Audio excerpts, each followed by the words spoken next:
Assalamualaikum, Mapiyam Lulum, no? Nandito po tayo ngayon sa barangay Kadingilan, na Balawag SJ Barm. Kausap po natin ang ama po ng barangay na walang iba kundi si Engineer Kapitan Saidin A. Alim.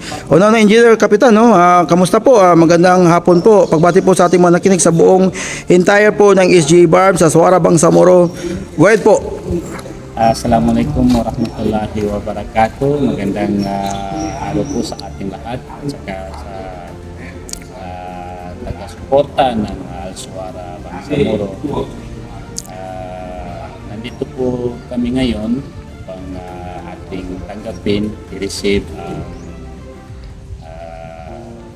tulong na ibinigay ng Team Malangkas, Office of the Member of Parliament, Honorable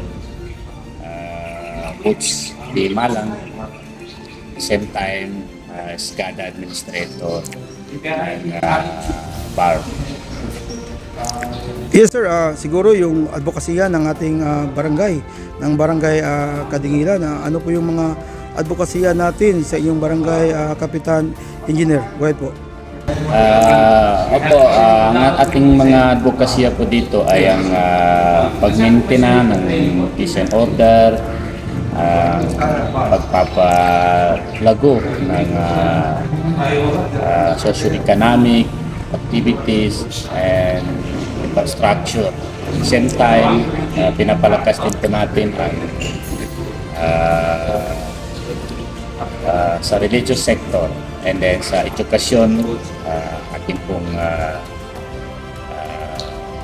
pinapalago at tinututukan dahil ang edukasyon ay isa sa pundasyon ng unlaran ng isang lugar. Bilang ama ng ating barangay, alam natin na kayo ay naghahanap ng mga paraan para mas mapaunlad at mapadevelop pa ang ating barangay sa pamamagitan ng paghingi ng mga tulong sa ating mga Minister of Parliament. Paano po ang inyong proseso sa paghingi ng tulong sa ating SCADA Administrator, the same time Minister of Parliament Butch P. Malang po? Go ahead po. Opo, tama po yun.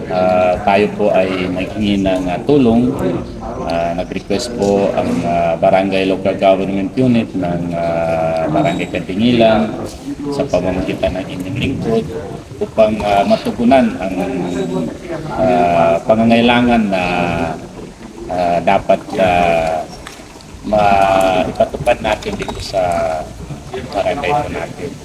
At tayo po ay nag-request ng materyales upang maipatayo ang isang multipurpose na building dahil ito po ay isa sa prioridad ng ating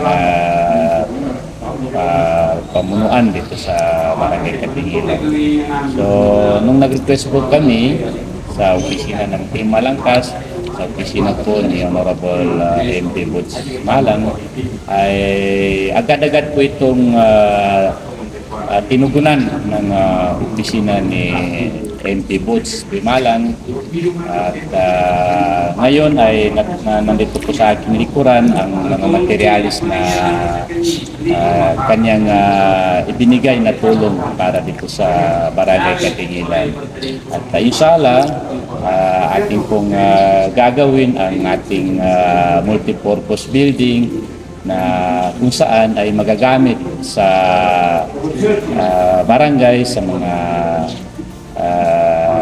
aktibidades ng barangay. So, ito ay mabilis na natugunan.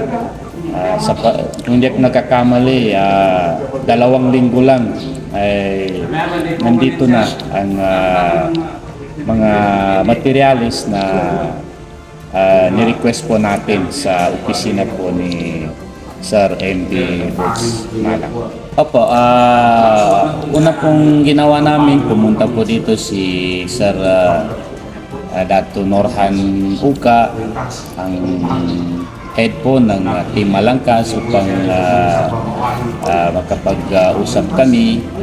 And then after that ay gumawa po kami ng request letter patungkol doon sa kung ano yung kailangan naming tulong na manggagaling sa kanilang opisina. So, nung na-receive po nila yung sulat po namin, ay agad-agad nila itong tinugunan at ngayon nandito na sa barangay namin ang mga materialis na ating hiningi sa opisina po ni Sir MP Boots P. Malang. Napakahalaga po ito kasi alam po naman natin ang barangay ay may iba't ibang sektor na kung saan ay regular na nagkikita-kita, regular na nagpupulong-pulong at ito ay napakahalaga sapagkat matugunan po ang ibang sektor na kung saan ay magagamit po talaga nila ito sa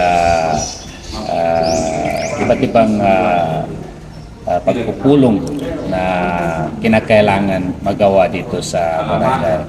So napakahalaga ito, isa ito sa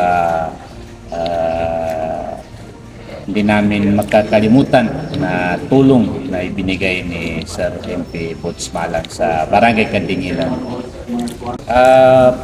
Pagdating naman po sa pagtatrabaho, sa labor ay barangay na po ang barangay na po ang bahala sa labor, sa merienda ng magtatrabaho. Kami na po ng mga barangay officials ang tutugon sa pagtatrabaho sa naturang proyekto. Opo, nagpapasalamat po kami sa Team Malangkas na pinamumunuan ni Sir Dato Norhan Buka at sa kanyang mga kasamahan sa Team Malangkas, lalo-lalo na sa ating butihing Member of Parliament, Honorable Boots P. Malang. Siya rin po ang kasalukuyang Iskada Administrator ng BARM. And then, papasalamat din po kami sa ating mahal na Chief Minister, Honorable Abdul Rauf Nakakua, sa patuloy na serbisyo na ibinibigay niya sa Bangsamoro. Maraming salamat po. Sukran. Assalamualaikum warahmatullahi wabarakatuh.